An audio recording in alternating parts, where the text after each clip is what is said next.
আসসালামু আলাইকুম।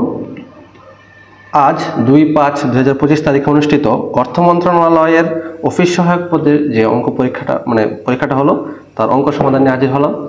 তো চলুন শুরু করি। প্রথম যে অঙ্কটা আসছে, 10 মিলিমিটার পুরুত্ব বিশিষ্ট একটি বর্গাকার ফাঁপা লোহার পাইপের এক বাহুর দৈর্ঘ্য 100 সেন্টিমিটার। 1 ঘন সেন্টিমিটার লোহার ওজন 7.2 গ্রাম হলে 500 মিটার পাইপের ওজন কত? আচ্ছা, তাহলে দেখেন 10 মিলিমিটার পুরুত্ব মানে 10 মিমি সমান হচ্ছে কি 10 মিলিমিটার সমান হচ্ছে 1 সেন্টিমিটার, এটা আমরা জানি। আচ্ছা, তাহলে দেখেন এখানে কি বলছে যে বর্গাকার ফাঁপা লোহার পাইপ। লোহার পাইপটা কি ফাঁপা, কিন্তু হচ্ছে কি আবার বর্গাকার, আর পুরুত্বটা কত হচ্ছে 1 সেন্টিমিটার। 10 মিলিমিটার দেওয়া আছে মানে 1 সেন্টিমিটার। আচ্ছা, তার মানে দেখেন এটা হচ্ছে কি ফাঁপা অংশটা বা পুরুত্বটা, আর ভেতরটা হচ্ছে কি ফাঁপা। তো ফাঁপা হলে তাহলে দেখেন বলছে কি বাইরের এক বাহুর দৈর্ঘ্য কত 100 সেন্টিমিটার। তাহলে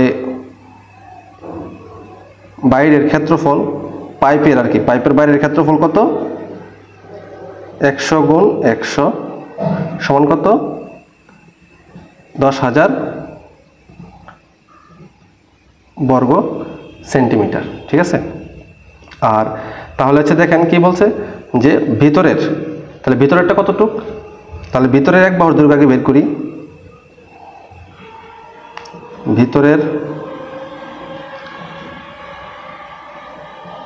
ভিতরের বাহুর দৈর্ঘ্য সমান হচ্ছে কি 100 বিয়োগ এই যে দেখেন এদিকে 1 এদিকে 1, তার মানে কি 2 গুণ 1 সেমি সমান হচ্ছে কত 98 কত সেন্টিমিটার। ঠিক আছে, তাহলে ভিতরের এক বাহুর দৈর্ঘ্য পাইলাম। তাহলে এখন আমরা ভিতরের ক্ষেত্রফলটা বের করি।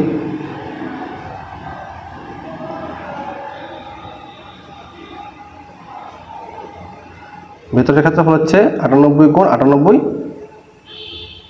বর্গ সেমি সমান হচ্ছে, তাহলে হবে 98 গুণ 98 সমান হচ্ছে কত 9604 বর্গ সেমি। তাহলে সুতরাং পাইপের আয়তন বা পাইপের ক্ষেত্রফল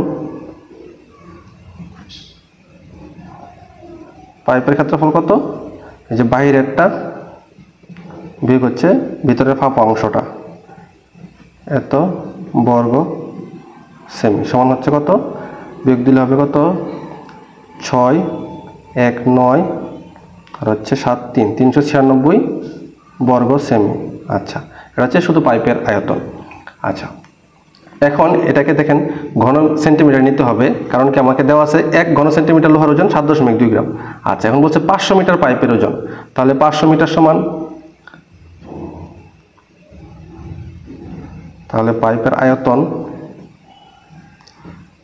আয়তন সমান হচ্ছে 396 গুণ 500 ইন্টু হচ্ছে 100 দ্বারা গুণ দিলাম কেন, এত ঘন সেন্টিমিটার। 100 দ্বারা গুণ দিলাম কেন, কারণ হচ্ছে 1 মিটার সমান হচ্ছে কত 100, 1 মিটার সমান হচ্ছে কি 100 সেন্টিমিটার। ঠিক আছে, 1 মিটার সমান 100 সেন্টিমিটার, এই জন্য 100 দ্বারা গুণ দিলাম। তাহলে এটা 5 দ্বারা 396 গুণ দিলে 5 36 0 হাতে আছে 3 5 9 45 আর 3 48 3 5 15 আর 4 হচ্ছে 19, আর হচ্ছে কটা শূন্য 1 2 আর 1 2, তোমার হচ্ছে কত এত ঘন সেন্টিমিটার। ঠিক আছে, তাহলে এখন হচ্ছে কি আমরা কি বের করবো কি মোট ওজনটা এত ঘন সেন্টিমিটার। এখন দেওয়া আছে যে 1 ঘন সেন্টিমিটার লোহার ওজন 7.2 গ্রাম, তাহলে সুতরাং মোট ওজন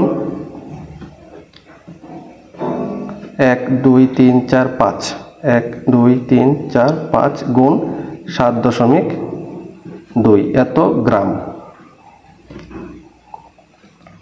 তাহলে 7.2 198 গুণ দিলে আসবে কত 14,256। 1 2 3 4 5 1 2 3 4 চারটা দিব, কারণ কি একটা দশমিক আছে, দশমিকের জন্য একটা ঘর আগে দশমিক হবে, এত এই জন্য এত গ্রাম হবে।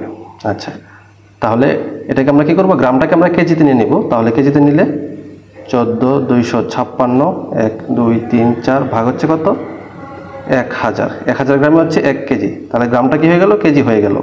তাহলে 1000 দ্বারা ভাগ দিলে কয়টা শূন্য, 3টা শূন্য চলে যাবে, 14, 256, 1, 2, 3টে শূন্য চলে গেলে আরেকটা শূন্য থাকবে, এত কেজি।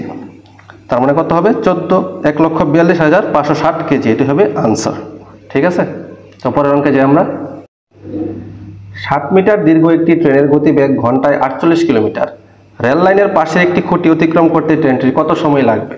আচ্ছা, মিটারে দেওয়া আছে আর গতিবেগ দেওয়া আছে কিলোমিটারে, তাহলে কিলোমিটারটাকে কি করতে হবে, মিটার, এবং মিটারের সাথে কিসের সম্পর্ক, মিটারের সাথে সেকেন্ডের সম্পর্ক।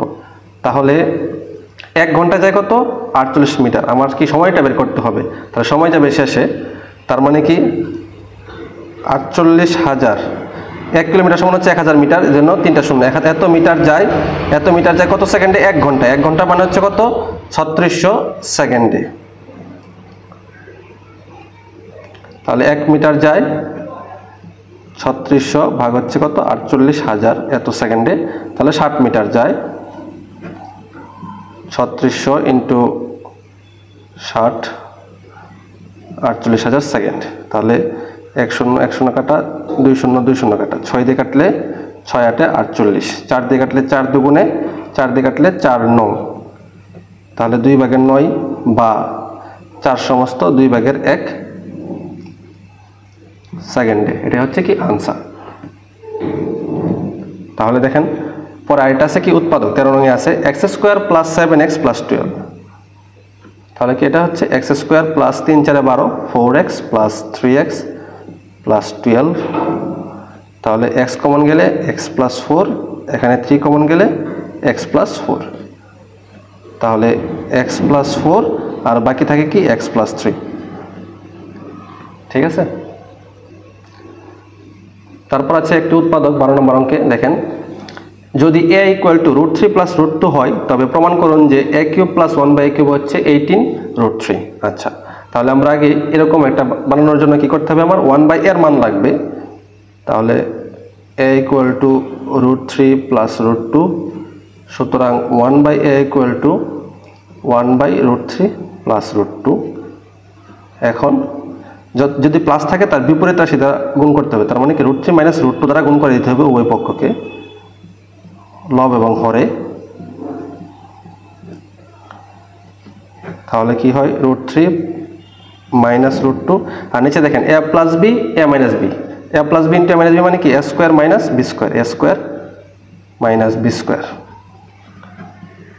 তাহলে √3 - √2, a² মানে কি √3² মানে 3 - 2, তার মানে কি নিচে থাকে 1, বিয়োগ করলে 1 যে কথা না থাকা সেই কথা, তার মানে 1/a এর মান কত, √3 - √2, তাহলে সুতরাং যেহেতু প্লাসের মান চাইছে তাহলে আমি a + 1/a বানাবো, তাহলে এর মান হচ্ছে কি √3 + √2 প্লাস 1/a এর মান হচ্ছে √3 - √2, তাহলে দেখেন √2 আর প্লাস √2 -√2 চলে গেছে, তাহলে থাকে কি 2√3, তাহলে সুতরাং আমি কি পাইলাম, a + 1/a এর মান পাইলাম 2√3। আচ্ছা, তাহলে এখন LHS আমার প্রদত্ত রাশি কি আছে, এটা সমান এটা প্রমাণ করতে হবে, তাহলে LHS ধরি a³ + 1/a³, তাহলে a³ + 1/a³ মানে a³ + b³ এর অনুসিদ্ধান্ত কি, a + b তার whole cube minus 3ab into a + b, তাহলে এটার মান কত 2√3 তার কিউব মাইনাস 3 ইন্টু এটার মান কত 2√3,